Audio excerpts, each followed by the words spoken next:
Wind power has absolutely become a titan of the energy world. It's a technology that's not just growing, it's fundamentally evolving.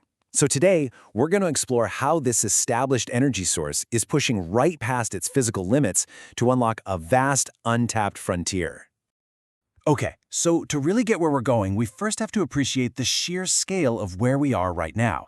As of 2024, the total global wind capacity stands at over 1,136 gigawatts. That is just an enormous amount of power, and it proves that wind is no longer some alternative energy. It's a core piece of our global energy mix. And the momentum? It's staggering. Just last year, the world installed a record-breaking 117 gigawatts of new capacity. Now, this isn't just steady growth, it's a massive acceleration. And it's all being driven by these mature, proven technologies that have gotten incredibly good at harnessing the wind.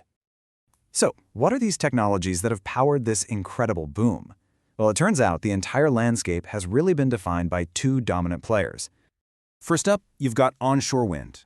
This is really the workhorse of the industry. It's cost-effective, it's relatively quick to build on land. Then, on the other hand, you have fixed-bottom offshore wind. These things are the powerhouses built in shallow coastal waters where they can tap into stronger, more consistent winds to power all those dense cities along the coast. But this is where our story takes a turn. Because for all its success, the expansion of offshore wind is running up against a fundamental physical barrier, an invisible wall, really, that's holding back its true potential. And here it is.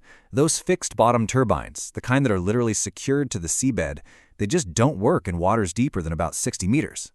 And this isn't some minor detail. It's a hard physical limit that locks away the majority of the world's best offshore wind resources.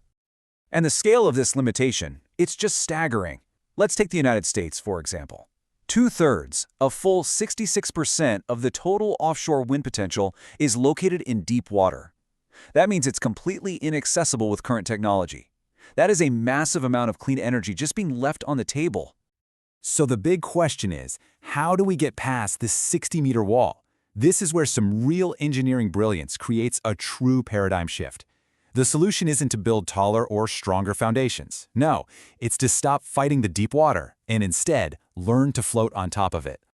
Let me introduce you to floating offshore wind, or FLOW. Instead of a rigid foundation that's driven into the earth, the turbine is placed on a huge floating platform. That platform is then anchored to the seabed with mooring lines, kind of like a ship or a big oil rig. It's a complete rethinking of what an offshore wind farm can even be.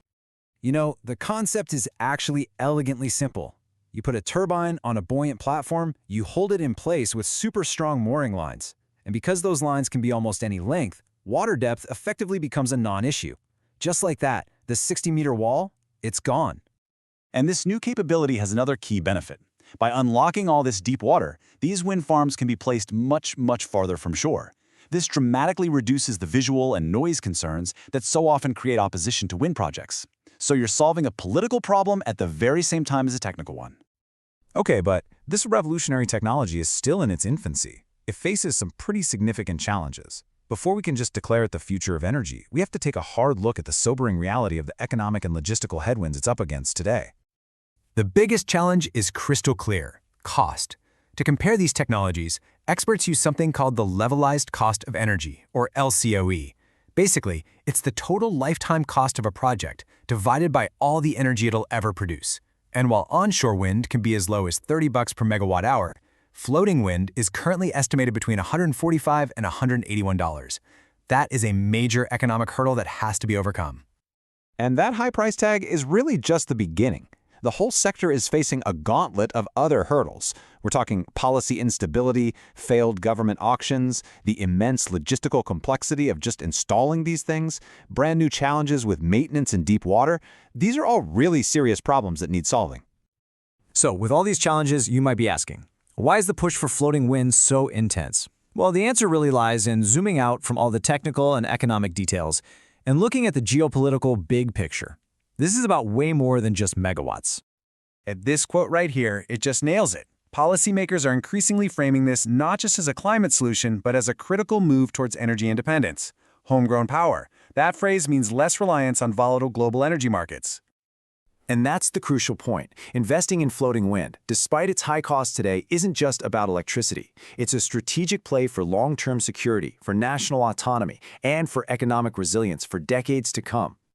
Which, of course, brings us to our final question. We have a technology with the potential to unlock a colossal new source of clean energy. But it's expensive and it's incredibly complex. So the great challenge of our time will be whether targeted policy and relentless innovation can finally close that gap and transform floating wind from a pioneering concept into a mainstream pillar